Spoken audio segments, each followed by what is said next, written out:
thanks a lot also to the Italian embassy that sent their envoy here. I'm very grateful.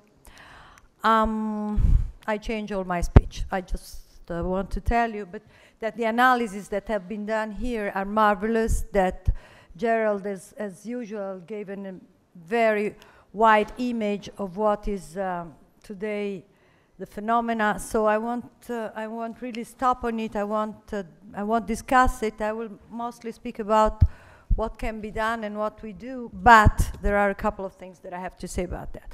Even today, where we mourn for people that have been killed, that are victims of a cold blood attack on their way home, again, even about these victims, immediately we see the legitimation. The moments when the worldwide newspapers call them colons, the colonies, the colons that have been killed, they don't speak about civil victims, people, I mean, 2 women and 2 men that were simply going home. They immediately become colons. So there is even the legitimization of the victims. It starts immediately in a very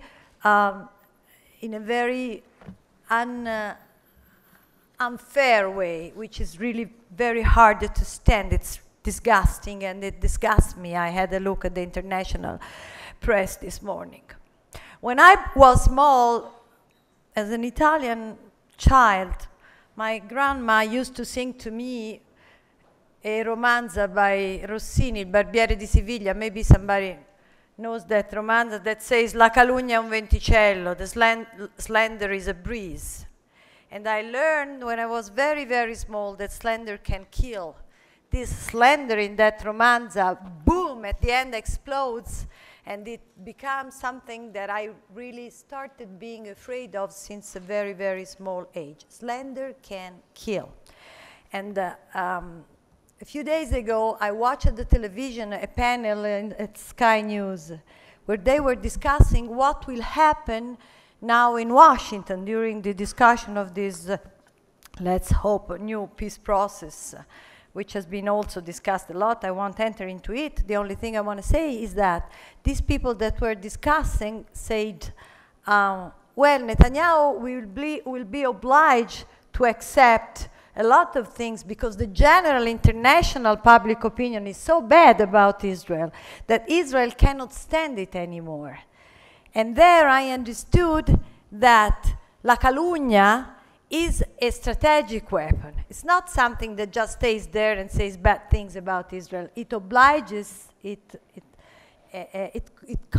compulsive toward Israel. This is what it wants to be, and I hope this will never happen, to accept things that can endanger its own security. So this is the basic reason, the strategical reason why we have to fight it. Not because it bothers us, not because it's not fair, not because it's disgusting, not because it's a lie, but because it's a strategic danger to the security and to the existence of the state of Israel. Israel must never accept, because of this blackmail of the international public opinion, anything that will endanger its citizen.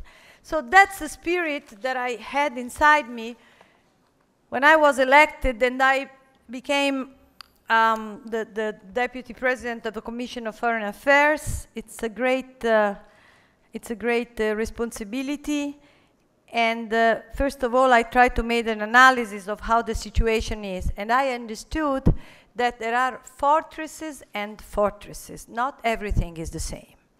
You have, most of all, the fortresses, the anti-Israeli fortresses you have in the international organizations, United Nations and whatsoever. I'm part of the Council of Europe, and I had the opportunity of witnessing it personally.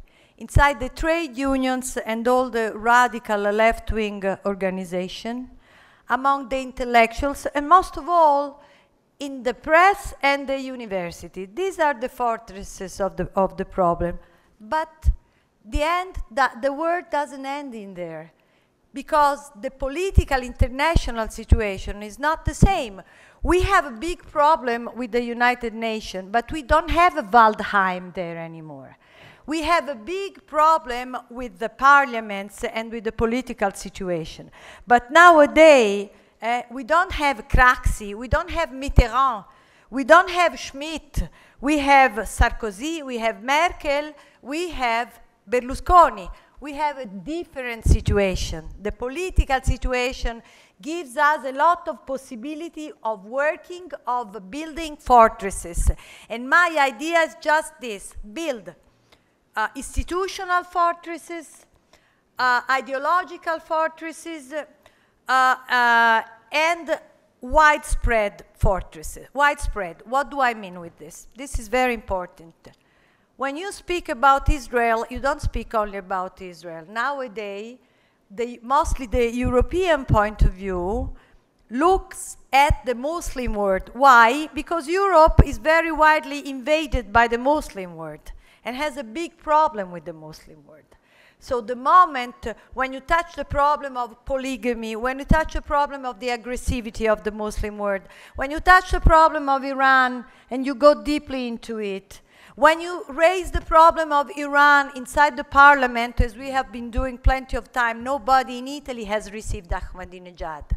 From the prime minister to the last guard in the parliament, nobody received him when he came to Rome, because we did in the parliament such a lot of interrogations that, and the parliament was so widely on the side of putting him out of